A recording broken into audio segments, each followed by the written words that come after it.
तर मराठा आंदोलकांनी मुंबईत धडक मारली आहे। हजारोंच्या संख्येने मराठा आंदोलक मुंबईत दाखल झालेत।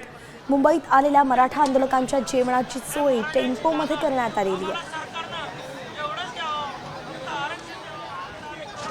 ही दृश्य आझाद मैदानातली आपण बघतोय, जिथे राज्यभरातून मराठा आंदोलक दाखल झालेत। खरं तर मुंबईत ट्रॅफिक जाम त्यामुळे झालं आणि या सगळ्याच आंदोलकांची जेवणाची सोय त्या टेम्पोमध्ये करण्यात आलेली आहे। त्यांनी आणलेल्या वाहनात करण्यात आलेली आहे। मराठा वादळ मुंबईत धडकलं तेव्हा नेमकं कशी दृश्य आहेत आपण बघू शकतोय। टेम्पोमध्ये हे सगळे आंदोलक आपापल्या जेवणाची सोय करतायत। त्या पद्धतीचे निर्देशच खरं तर जरांगेंनी दिले होते।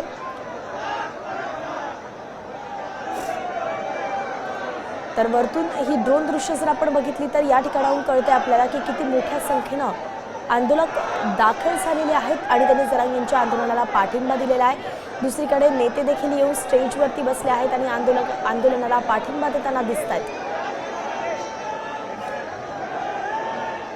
मुंबईमध्ये मोठ्या संख्येने मराठा आंदोलक दाखल झालेत। खरं तर आता त्यांना परत जाण्याचे निर्देश मनोज जरांगे पाटलांनी दिलेत।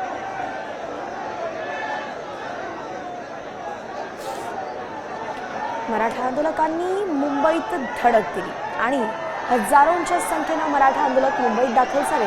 मुंबईत आलेल्या या सगळ्या मराठा आंदोलकांच्या जेवणाची सोय नेमकं काय, तर त्यांच्या टेम्पोमध्ये जेवणाची सोय करण्यात आलेली आहे। आढावा घेतला आमचे प्रतिनिधी गिरीश कांबळे यांनी। पाहुयात की नेमकं कशी ही सोय। मराठा आरक्षणासाठी मनोज जरांगे दादा पाटील हे मुंबईत दाखल झालेले आहेत आणि त्यांच्यासोबत राज्यभरातून मराठा आंदोलक हे मुंबईत आलेले आहेत। मनोज जरांगे पाटलांनी उपोषणाची हाक दिलेली आहे।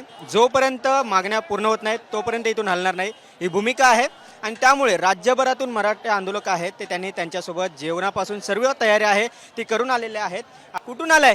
आम्ही नावा जालना जिल्हा नावा। जेवण वगैरे सगळं घेऊन आलाय? सोबत घेऊन आलेलो आहे आम्ही। आता मी इथे बनवलंय? हो, इथं बनवलं। हे काय स्वतः बनवलंय। हे आमचे आचार्य आहेत सोबतच। किती लोकांचं जेवण? 50 लोकांचं जेवण आहे। असं किती दिवस तुम्ही इथे राहणार आहे? जोपर्यंत पाटलाचा आदेश येत नाही तोपर्यंत। जेवण गॅस वगैरे सगळं सोबत घेऊन आलंय। जोपर्यंत आरक्षण मिळत नाही तोपर्यंत आम्ही ह्या जागा सोडणार नाही। खिचडी केली आहे, खिचडी भात। संध्याकाळचा मेनू फक्त पोहे। उद्या चल खिचडी पोहेच खाणार। जोपर्यंत इथं आहे तोपर्यंत खिचडी आणि पोहेच खाणार। बाकी काही नाही, मेनू वगैरे काही नाही आमचा। असं काही ठरलेलं नसतं। आम्ही शेतीत काम करणारे आहोत त्याच्यामुळे आमचा मेनू नसतो। सांगा एकच विनंती आमची फडणवीस साहेबाला, आमचं अंत पाहू नका। आमचं अंत पाहिला तर आमचा जीव पण जाऊ शकतो। आम्ही जोपर्यंत आमचे जीव जात नाही, आरक्षण भेटत नाही तोपर्यंत आम्ही इथं थांबणार। 1 महिना लागू किंवा 2 महिने लागू, आम्ही इथून हटणार नाही। व्हिडिओ जर्नलिस्ट रोहित चिकवंचा, गिरीश कांबळे, साम टीव्ही, मुंबई।